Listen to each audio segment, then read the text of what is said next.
let me start out by mentioning two things that went viral today on social media that I think have some relevance to what we're doing tonight. One was the fire in Quebec that has brought all the smog and ashes of pollution all the way down to New York and so on. You've seen that today, correct? And it reminded us here in Jamaica of the value of having a destination that is clean, that is pure, that is natural, that is environmentally friendly, that is authentic. The waters are clean, the air is clean.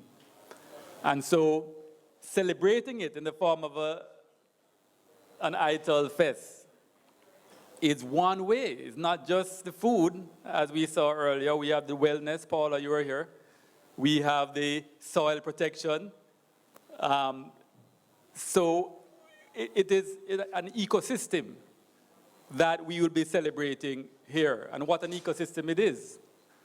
The second item that went viral today, I'm not sure how many of you are footballers, but Lionel Messi accepted to play for a club in Miami, giving up an offer from the Saudi Arabians for $1 billion US, but he chose less money to play somewhere where he wanted.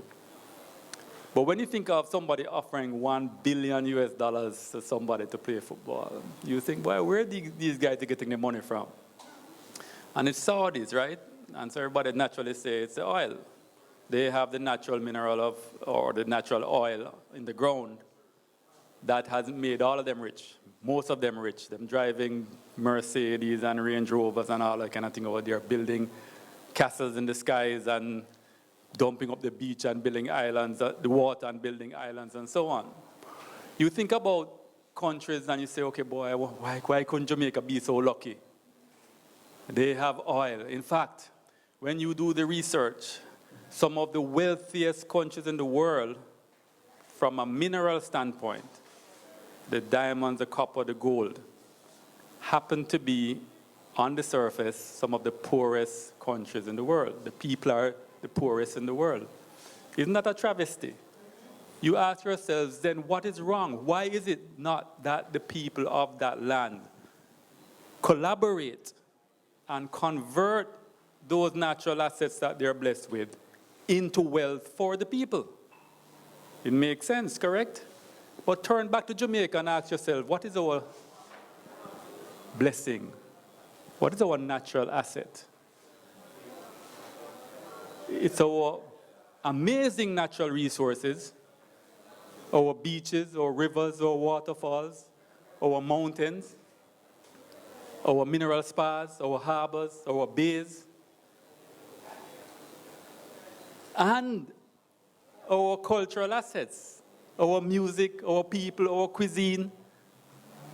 It is what makes us amazed, so much so that our number one industry that brings us the most money is when other people work hard all year, save up their money, take time off, book a flight to fly all the way over to come here and experience what we have naturally for 1 or 2 weeks. That is what has brought the most, that's our number one industry. So the question is, how can we convert this asset called tourism? How can we make it create wealth for our people? When I say wealth, what am I talking about? I'm talking about bringing us to first world status. Why isn't Jamaica first world? What does first world mean? I know some people don't like the term and so on, so let's say developed. What does developed mean? It means where our income per capita is at least 40,000 US per annum, meaning the average Jamaican is creating value of 40,000 US for the year. 40,000 US at 150 is 6 million Jamaican. 6 million Jamaican for the year. Can we get the average Jamaican to be generating value of 6 million per year? You're going to have some more and some less, but can we make the average at that level? You know what the average is now? So it's 40,000 US. Jamaica is 4,000, about 4,500 US per annum. It means we have ways to go. But we are blessed with all the ingredients we need. Cayman doesn't even have one mountain, you know. Not even one mountain. How many mountains does Jamaica have? I bet you nobody can tell me. Too much to count. The mineral spas we have are in the top 5 most potent mineral spas in the world. You know how many countries in the world? 180 odd. And we are top 5. Kingston Harbor, top 10 the largest natural harbor in the world. Negril Beach, top 10 best beach in the world. Dunn's River Falls. Do you know that most waterfalls across the world, you have to drive miles and miles inland to try and then get up into the mountain ranges to then find the waterfalls there that compete with Dunn's River? Dunn's River not only is right on the coast, it actually ends on a beach. It's almost unreal. No wonder it's it's the number 1 attraction in the Caribbean. And I'm just describing natural assets so far, you know. I haven't started talking about the people. Because when we do our exit interviews and at the airports, and we ask every visitor, what was the number 1 thing you liked about the country? It's the people. So yes, we have powder white sand beach. Yes, we have crystal clear waters. Yes, we have mountain ranges and all. The number 1 thing is us. It's the people. We are the gold. We are the oil. Why aren't we converting that into wealth? This is the answer. Things like these. Collaborating and putting on stuff like this that showcases in a very professional way, in a very organized way, in a big way, to pull people here, to make the destination become so much more attractive, set ourselves from the ordinary, going into the realm of extraordinary. When a visitor is looking through the map and thinking, okay, Bali and Barbados and when I say Jamaica, there must be no comparison. They actually steal our music and play it there to try to build a vibe like us. So we have an amazing opportunity as a people. But one of the key words that was said here tonight is collaboration. And my PhD is in social psychology. And I'm going to spend a minute or two talking about the research and the solution that we need to have as a people, because every single one of you in this room today can help with that. You see, the reason that we went through so many years of slavery was because there was a divide and rule system. Remember, there was slavery in the US. The US was a British colony as well. Recall that? The US has an independence day as well from Britain. But the majority of their population were white. The majority of Jamaica's population was black.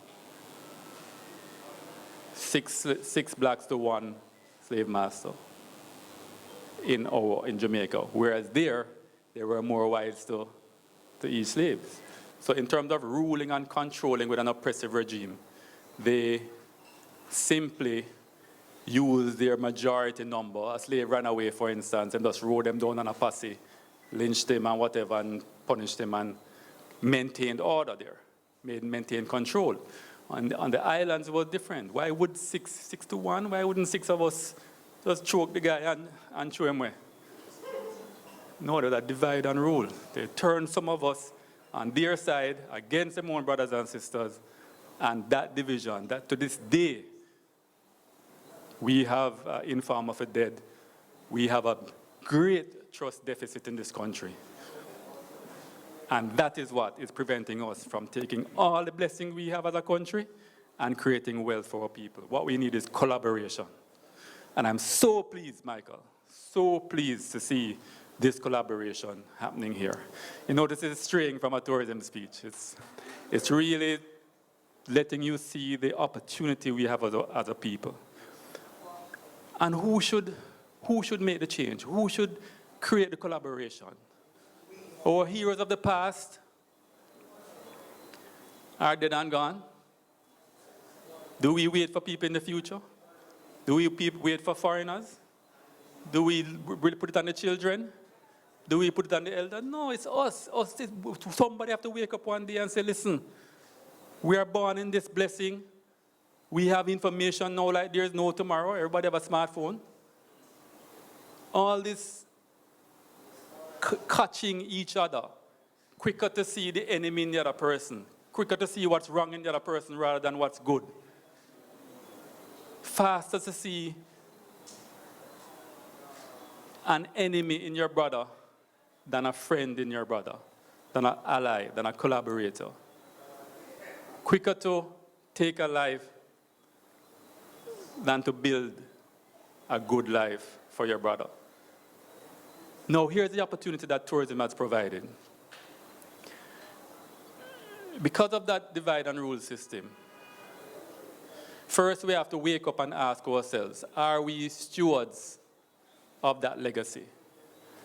Are we continuing to operate in a way that maintains that if you look a certain way, I'm not going to trust you, I'm not going to give you a chance, you must know your place. And if you look another way, the doors are open. It's rife in this system. Remember that song a couple years ago, long hair, pretty people need not apply. Remember that one? But how much if tonight, 3 o'clock in the morning, we are knocking on the door and we look through the peephole and we see a black man or we see a white man, would there be a difference in the way we open the door? And so you ask yourselves those questions to wake yourselves up. Am I conditioned to not lift my brother first, give him the benefit of the doubt, forgive quick and quarrel slow? It is those attributes, those skill sets that we need now to convert the ingredients we have in Jamaica, the gold we have in Jamaica, the oil we have in Jamaica, to the wealth that we need in Jamaica.